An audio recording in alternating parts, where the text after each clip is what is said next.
Hi friends, இந்த வீடியோவில் 2025 ஒரு ரியாக்ஷன் சேனல் யூடியூப்பில் ஸ்டார்ட் பண்ணலாமா வேண்டாமா, ரியாக்ஷன் சேனல் ரன் பண்ணுறதுனால வர காப்பிரைட் பிரச்சனைகள் எல்லாம் தவிர்த்து எப்படி பர்ஃபெக்டாக ஒரு நல்ல ரியாக்ஷன் சேனல் ரன் பண்ணி அது மூலியமா யூடியூப்பில் இன்கம் எப்படி சம்பாதிப்பது அப்படிங்கிறத பற்றி தெளிவாக இந்த வீடியோவில் பார்க்கலாம்.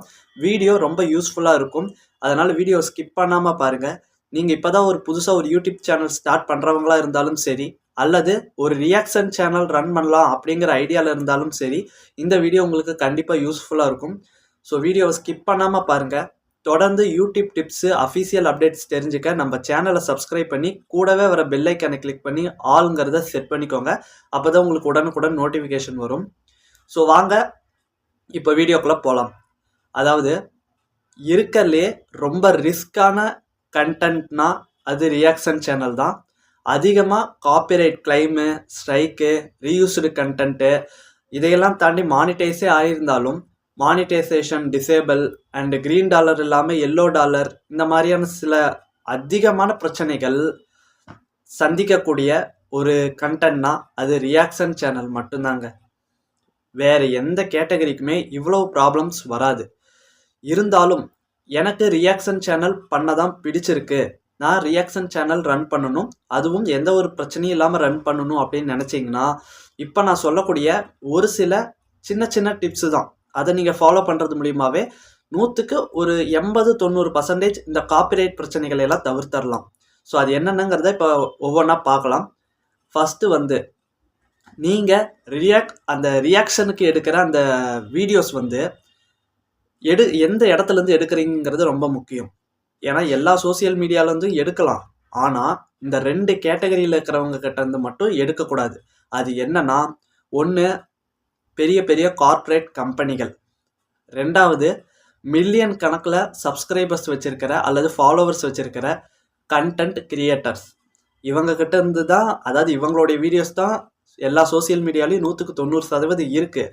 ஆனால் இவங்களது எடுத்திங்கன்னா உங்களுக்கு சட்டுன்னு காப்பிரைட் கிளைமு, ஸ்ட்ரைக்கு வரத்துக்கு 100க்கு 100% வாய்ப்புகள் அதிகம். ஸோ இவங்களை தவிர்த்துட்டு இவங்களுக்கு கீழே எந்த ஒரு கார்ப்பரேட் கம்பெனியும் இல்லாமல் சின்ன சின்ன கண்டென்ட் கிரியேட்டர்ஸாக இருப்பாங்க. ஒரு 2000, 3000, 10,000, 20,000 சப்ஸ்கிரைபர்ஸ் வச்சுருக்கிற சில சேனல்ஸ் இருக்குது, சில இன்ஸ்டா பேஜஸ் இருக்குது. அவங்களுடைய வீடியோஸ் எடுத்து நீங்கள் ரியாக்ஷன் பண்ணலாம். அப்படி ரியாக்ஷன் பண்ணுறப்போ இந்த காப்பிரைட் பிரச்சனைகளை நீங்கள் தவிர்த்துக்கலாம்.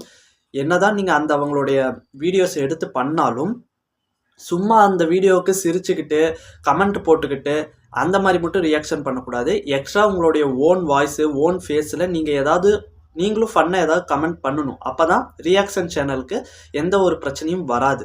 ஓகேங்களா? ஸோ இது ஃபஸ்ட்டு விஷயம். அதே சமயம் ஒரு முக்கியமான விஷயம், நீங்கள் ரியாக்ட் பண்ணுற வீடியோவை எந்த ஒரு இடத்துலையும் தப்பாக விமர்சித்திடக்கூடாது. அதாவது தவறான கமெண்ட்ஸ் போட்டக்கூடாது. என்டர்டெயின்மெண்ட் எந்த அளவுக்கு முக்கியமோ அதே சமயம் அது எப்படி கொடுக்குறோங்கிறது முக்கியம். அந்த கிரியேட்டரை எந்த வகையிலையும் பாதிக்காத அளவுக்கு நீங்கள் கமெண்ட் போட்டோ அல்லது அந்த வீடியோக்கு ரியாக்ட் பண்ணியோ நீங்கள் வீடியோ பண்ணலாம். இது ஃபஸ்ட்டு. 2வது, ரியாக்ஷன் சேனல் முக்கியமாக ஃபாலோ பண்ண வேண்டியது fair use policy.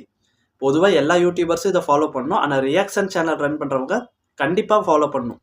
So fair use பாலிசின்னா என்னங்கிறத நான் அடுத்தடுத்து வீடியோவாக போடுறேன். இந்த வீடியோவில் சிம்பிளாக சொல்கிறேன்.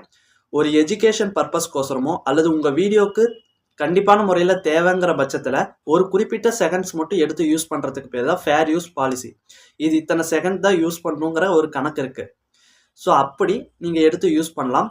முடிஞ்ச அளவுக்கு எந்த ஒரு பகுதியை நீங்கள் ரியாக்ட் பண்ணணும்னு நினைக்கிறீங்களோ அதை மட்டும் எடுத்து நீங்கள் அந்த ஒரு குறிப்பிட்ட பகுதியை மட்டும் கட் பண்ணி நீங்கள் ரியாக்ட் பண்ணலாம்.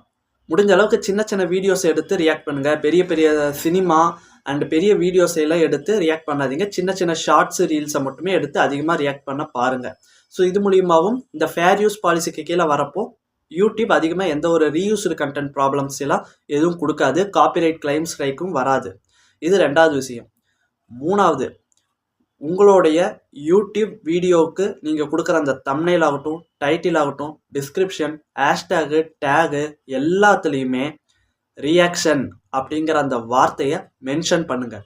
அப்படி மென்ஷன் பண்ணுறது மூலிமா யூடியூபுக்கு நீங்கள் கன்வே பண்ணுறீங்க இது ஒரு பியூர் ரியாக்ஷன் சேனல், இது ஒரு என்டர்டெயின்மெண்ட் பேஸில் இருக்கிற ஒரு ரியாக்ஷன் சேனல் அப்படிங்கிறத நீங்கள் சொல்லிடுறீங்க. இது மூலிமா யூடியூப் வந்து உங்கள் சேனலை ஒரு கன்சிடர் பண்ணிக்கும், இது ரியாக்ஷன் சேனல், அப்போ இது மற்றவங்களுடைய வீடியோ கிளிப்பிங்ஸ் இருக்கும், அது ஃபேர் யூஸ் பாலிசிக்கு கீழே இருக்குதான்னு மட்டும் பார்த்து உங்கள் வீடியோவை கரெக்டான ஆடியன்ஸுக்கு ப்ரமோட் பண்ணும். அதனால் உங்கள் டேகு ஹேஷ்டேக்ஸ் எல்லாம் ரியாக்ஷனுங்கிற வேர்டை கண்டிப்பாக போடுங்க, மென்ஷன் பண்ணுங்கள். அது மூலிமாவும் உங்களுக்கு வர ஒரு சில சின்ன சின்ன ப்ராப்ளம்ஸ் எல்லாம் கம்மியாகும். ஓகேங்களா? 4வது காப்பிரைட் டிஸ்க்ளைமர். ஸோ அந்த காப்பிரைட் டிஸ்க்ளைமரை பற்றி என்னென்னா, அந்த டிஸ்க்ளைமரை வந்து உங்களுக்கு இந்த வீடியோட டிஸ்கிரிப்ஷனில் கொடுக்குறேன், மறக்காமல் அதை காப்பி பண்ணி உங்கள் நோட் பேட்லேயோ அல்லது வேறு எங்கேயாவது சேவ் பண்ணி வச்சுக்கோங்க. நீங்கள் அப்லோட் பண்ணுற ஒவ்வொரு வீடியோவுடைய டிஸ்கிரிப்ஷன்லேயும் இந்த காப்பிரைட் டிஸ்க்ளைமரை கண்டிப்பாக கொடுங்க. இது வந்து உங்களுடைய வீடியோவுக்கு ஒரு நல்ல பாதுகாப்பான முறையாக இருக்கும். ஓகேங்களா? ஸோ அந்த காப்பிரைட் டிஸ்க்ளைமரை நான் டிஸ்கிரிப்ஷனில் கொடுக்குறேன், மறக்காமல் அதையும் காப்பி பண்ணி உங்களுடைய நோட் பேடில் சேவ் பண்ணி வச்சுக்கோங்க. அடுத்தது ரொம்ப முக்கியமான விஷயம், உங்களுடைய கான்டாக்ட் மெயிலோ அல்லது கான்டாக்ட் பண்ணுறதுக்கு ஒரு இன்ஸ்டாகிராம் ஐடியோ அல்லது ஒரு மொபைல் நம்பரோ ஏதோ ஒன்று உங்களை கான்டாக்ட் பண்ணுறதுக்கு, அதுவும் குறிப்பாக ரியாக்ஷன் சேனல் ரன் பண்ணுறீங்கன்னா உங்களை கான்டாக்ட் பண்ணுறதுக்கான ஒரு மெயில் ஐடியை உங்கள் சேனல் டிஸ்கிரிப்ஷன் ஆகட்டும் அல்லது வீடியோ டிஸ்கிரிப்ஷன் ஆகட்டும் அங்கே மென்ஷன் பண்ணுங்கள். இது எதுக்குன்னா, நீங்கள் ஒரு வேளை ஒரு வீடியோவை ரியாக்ட் பண்ணியிருக்கீங்க, அந்த வீடியோவுடைய ஓனர் வந்து இல்லை இது எனக்கு பிடிக்கல, உங்கள் வீடியோவை ரிமூவ் பண்ணுங்கன்னு சொல்லலாம், அல்லது காப்பிரைட் கிளைம் கொடுக்குறேங்கிறதோ இல்லை ஸ்ட்ரைக் கொடுக்குறேங்கிறதோ ஏதோ விஷயத்த உங்ககிட்ட இன்ஃபார்ம் பண்ணுறதுக்கு உங்களுடைய கான்டாக்டை அவர் தேடலாம். அப்படி தேடும் பட்சத்தில் இது இருந்துச்சுன்னா உங்களுக்கு நீங்கள் பேசிக்கிறதுக்கான வாய்ப்புகள் அதிகம், அந்த கிரியேட்டரும் நீங்களும் பேசிக்கிறதுக்கான வாய்ப்பு அதிகம். ஸோ அவர் இந்த மாதிரி நான் காப்பிரைட் கொடுக்கல இந்த மாதிரி ஏதாவது விஷயங்களை உங்ககிட்ட கன்வே பண்ணுறதுக்கு ஈஸியாக இருக்கும். சப்போஸ் அவர் கொடுக்குறோங்கிற பட்சத்தில் நீங்கள் அந்த வீடியோவை ப்ரைவேட்டில் கூட போட்டு உங்களுடைய சேனல் குரோத்தை பாதுகாப்பாக வச்சுக்கலாம். ஸோ இந்த மாதிரி தான் சில முக்கியமான விஷயங்களை நீங்கள் தொடர்ந்து ஃபாலோ பண்ணணும். இப்போ நான் சொன்னதெல்லாம் முக்கியமான ரியாக்ஷன் சேனல் கடைபிடிக்க வேண்டிய ரொம்ப முக்கியமான விஷயங்கள். இதை தவிர்த்தும் இன்னும் நிறைய விஷயங்கள் இருக்குது. வீடியோஸை நீங்கள் எடுத்து போடுறதுல ரொம்ப கவனமாக இருக்கணும். அதே சமயம் உங்களுடைய ஸ்க்ரீனில் 80% நீங்கள் தான் இருக்கணும், உங்களுடைய வாய்ஸ் ஓவர் தான் இருக்கணும். 20% தான் நீங்கள் ரியாக்ட் பண்ணுற வீடியோ இந்த ஓரத்தில் வச்சுருக்கணும். அதோடைய ஸ்க்ரீன் ஸ்பேஸுங்கிறது ரொம்பவே கம்மியான முறையில் இருக்கணும். இப்படி இருக்கும் பட்சத்துலேயும் ரியாக்ஷன் சேனல் பாதுகாப்பான முறையில் நீங்கள் ரன் பண்ணலாம். ஸோ இந்த வீடியோவில் ஒரு ரியாக்ஷன் சேனல் எப்படியெல்லாம் நீங்கள் கொண்டு போகணுங்கிறத பற்றி தெளிவாக சொல்லியிருக்கேன். உங்களுக்கு புரிஞ்சிருக்குன்னு நம்புகிறேன். இதை நீங்கள் ஃபாலோ பண்ணால் கண்டிப்பாக ஒரு நல்ல ரீச் ஆகும் உங்களுடைய ரியாக்ஷன் சேனல். அதே சமயம் கவனமாக இருங்க. ஓகேங்களா? ஸோ இந்த தகவல்கள்லாம் பிடிச்சிருக்குன்னு நம்புகிறேன். அடுத்த ஒரு நல்ல வீடியோவில் சந்திக்கலாம். எண்டு ஸ்க்ரீனில் ஒரு முக்கியமான வீடியோ கொடுக்குறேன், மறக்காமல் அந்த வீடியோவை செக் பண்ணி பாருங்கள். கண்டிப்பாக உங்களுக்கு அந்த வீடியோவும் ரொம்ப பயனுள்ளதாக இருக்கும். உங்களை அந்த வீடியோவில் சந்திக்கிறேன்.